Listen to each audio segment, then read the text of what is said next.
গোপালের গোপ্রীতি তো অনুপমই ছিল। তারা এমন অসীম ভাগ্যবান ছিলেন যে তারা শ্রীকৃষ্ণের আন্তরিক প্রীতি নিরন্তর পেয়ে এসেছে। গাভীদের গোকুলের জন্ম ও জন্মান্তরের পুণ্যেরই ফল। বারবার গোপাল তার নিজের পীতাম্বর দিয়ে গাভীদের শরীরের ধুলো ঝেড়ে মুছে দিত, আবার নিজের কোমল হাত দিয়ে তাদের শরীর দলনমলন করে দিত। গাভীদেরও শ্রীকৃষ্ণকে না দেখে বিন্দু মাত্র তৃপ্তি হতো না। তারা বারবার শ্রীকৃষ্ণের দর্শনের আশায় নন্দভবনের প্রধান ফটকের গিয়ে অপেক্ষা করত, যাতে যেই মাত্র শ্রীকৃষ্ণ বাইরে বার হতো ওরা নিজেদের চোখ দিয়ে তাকে দর্শন করে তৃপ্তি হতে পারত। মোহন যেই বাইরে আসতো ওরা গিয়ে নিজেদের জিভ দিয়ে তার শরীর চেটে দিয়ে নিজেদের সম্পূর্ণ বাৎসল্য তার উপর ঢেলে দিত। গাভীরাও যশোদা মায়ের থেকে কম সৌভাগ্য ছিলেন না, কারণ যশোদা মা সুযোগ পেয়েছিলেন কানাইকে নিজের বুকে দুধ পান করবার, আর তার পরিবর্তে তিনি পেয়েছিলেন কানাইয়ের প্রেম। গোকুল তথা ব্রজের ধুলোকণা থাকাও অতি ভাগ্যের কথা। কানাই গাভীদের নিজের মায়ের মতোই ভালোবাসত, সেই জন্য সুযোগ পেলেই সে ওদের কাছে চলে যেত। একদিন কানাই সকালের দিকে নন্দভবন থেকে বেরিয়ে গোশালায় গেল।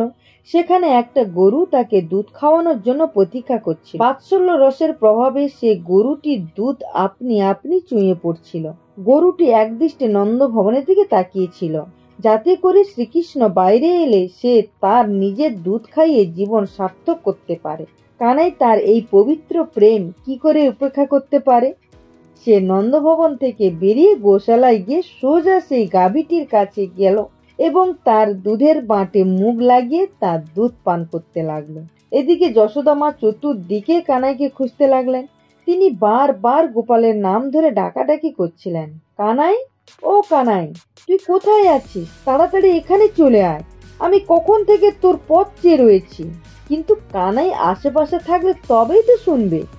সে তো তার নিজের গোমাতার দুধ খাচ্ছিল। তাকে ডাকতে ডাকতে যশোদা মা ভাবছিলেন, সোনামণি কোথায় গেল কে জানে, ও তো এখনো পাতরাসও করেনি। জানালা দিয়ে ঝুঁকে বাইরে তাকিয়ে তিনি দেখতে পেলেন কানাই গোমাতার দুধে বাঁটে মুখ লাগিয়ে দুধ খাচ্ছে। গরুটি কানাইয়ের মাথা চেটে দিচ্ছে। মা যশোদা মা বললেন যে, গোমাতা গো, তুমি ধন্য।